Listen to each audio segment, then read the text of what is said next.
好，来继续来看这件，这是歌手王力宏甲伊的太太李静蕾两个人离婚的官司也未煞咧。在去两阿某一前一后入去台北地方法院，王力宏面对着镜头会手致意，李静蕾是一句话拢无讲，快步行入去法庭。经过2点钟开庭结束，两个人针对着开庭的内容，拢无对外来透露。这嘛是顶一届6月底开庭了后，两个人搁一届正面来交战。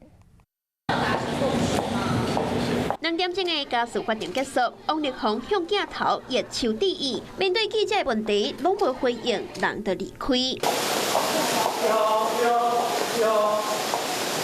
2点钟进前，王力宏嘛是同款的举动，只是向镜头来热手。多开完演唱会无偌过夜，今仔日出现伫台北市地方法院新店家事法庭，毕竟伊的家务事也未结束。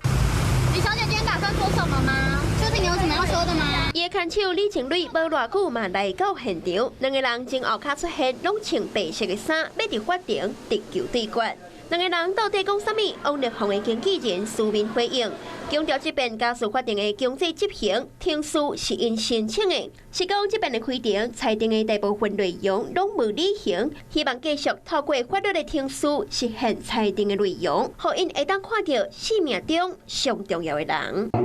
还有今天的创意总监。伫演唱会规日个感谢伊的美奖，王力宏佮伫演唱会意有所指，讲流量才是上要紧，真相无重要。佮讲我做啥物代志，我嘛是看新闻才知影。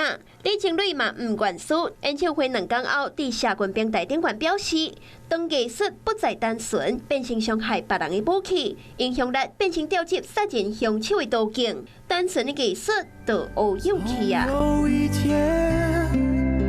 总有一天，用新歌表示真心。